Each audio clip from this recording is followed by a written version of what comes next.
All right, let's dive in. Today, we are exploring a really powerful protocol for making huge changes in your life. And this isn't about your typical goal setting or to-do lists. Nope. We're talking about rewiring your actual identity right from the ground up.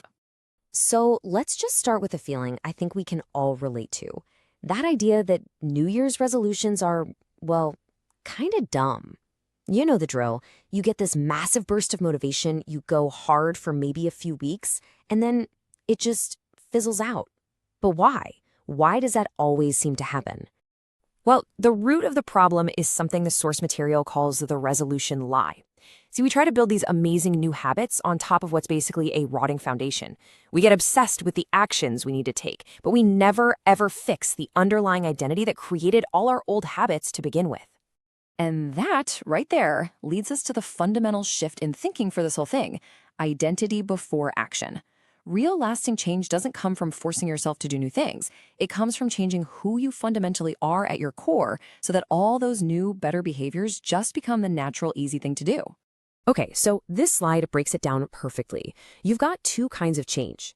On the left, there's second-order change. This is that constant uphill battle of trying to force new actions. It's exhausting, right? But on the right, you have first-order change. Now, this is the real game changer. This is where you actually change who you are, and the right behaviors just, well, they just follow along naturally. No grind required. I mean, just think about it for a second. A serious bodybuilder doesn't grind to eat healthy. Eating junk food would actually feel weird and wrong to them. It goes against who they are. A successful CEO doesn't have to force themselves to be a leader. Avoiding responsibility would feel completely unnatural. What we see as the grind is really just them being themselves.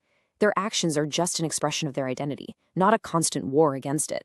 This quote just nails the whole concept. You can't say, oh, I'll start acting like a healthy person after I've lost the weight.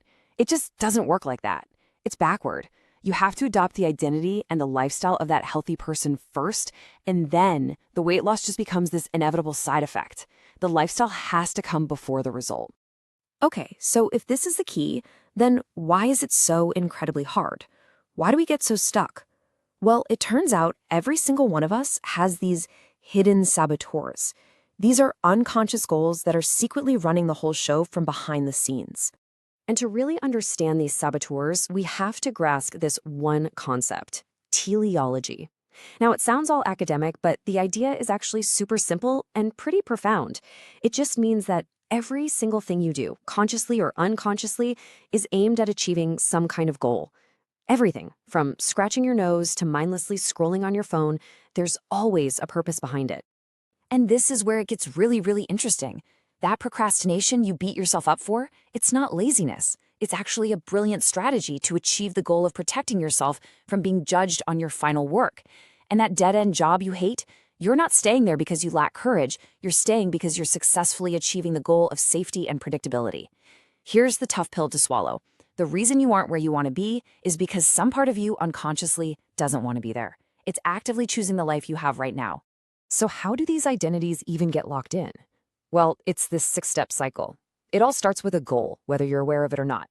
You act, you get some feedback from the world, and you start to condition a behavior.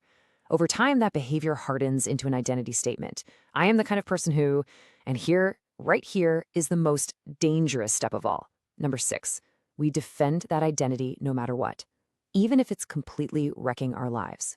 And get this is why changing your mind or your habits can feel so physically stressful, almost like you're under attack. When someone challenges one of your core beliefs, your brain doesn't really know the difference between that and, say, a tiger jumping out of the bushes.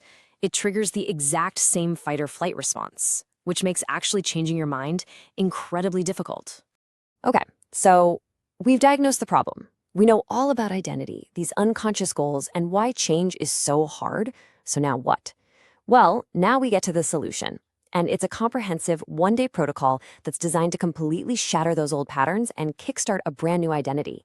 The whole protocol is broken down into 3 clear phases, all designed to be done in a single day. The morning is all about a deep psychological excavation. The daytime is about interrupting your normal autopilot. And the evening is for putting all the pieces together and creating a clear path forward. So we kick off the morning with some really tough, honest questions. This one is all about bringing the quiet pain of your current situation right to the surface. We're not talking about the big dramatic stuff, but that low-grade, constant dissatisfaction you've just sort of accepted as normal. Because let's be honest, if you don't really hate it, you'll tolerate it forever. Next, you're going to build something called an anti-vision. This has nothing to do with what you want. This is about taking a brutally honest look at the future you are currently speeding toward if you change absolutely nothing.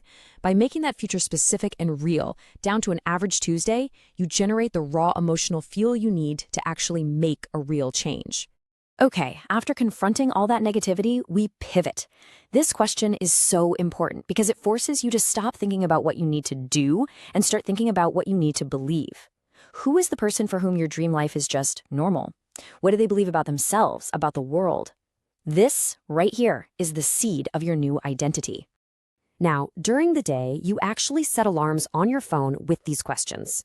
The entire purpose is to interrupt your unconscious patterns, to yank you out of your daily autopilot and force you to become a conscious observer of your own behavior and motivations.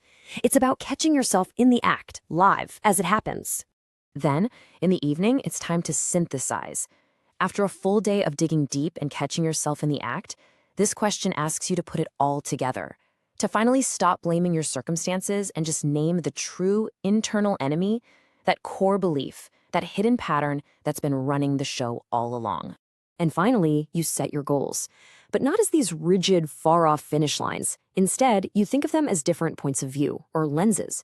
Your one-year lens gives you the big picture direction. Your one-month lens defines the very next critical project. And the daily lens, this is the most important one, it tells you the 2 or 3 things the new you would just do tomorrow. Suddenly, your next actions become simple and obvious. So, you've done the deep work, you've defined your new identity, and you have your new goal lenses. How in the world do you hold all of this together and actually keep the momentum going? Well, the final piece of this puzzle is a really powerful mental model. You turn your life into a game. And this framework maps everything you've just done onto a video game structure, and it works perfectly. Your one-year goal? That's your main mission. Your one-month project? That's the next boss fight you have to beat. Your daily actions, those are your quests. Your vision for the future is what it looks like to win the game, and that anti-vision, that life you absolutely don't want, well, that's what's at stake if you lose. It just frames everything in a way that creates incredible focus and motivation. The real power of this way of thinking is that it creates what the source calls a concentric force field around your mind. When your mission is crystal clear, when the stakes feel real, and when you know exactly what quest you're on today, all those other distractions and shiny objects just lose their power over you. You're not tempted by them anymore because you're too busy playing your game. So there you have it. You've dug deep into your own psychology, you've defined a new identity, and you've literally designed the rules and objectives of your own game. Everything is laid out. The game is designed. The only question left is, are you ready to play?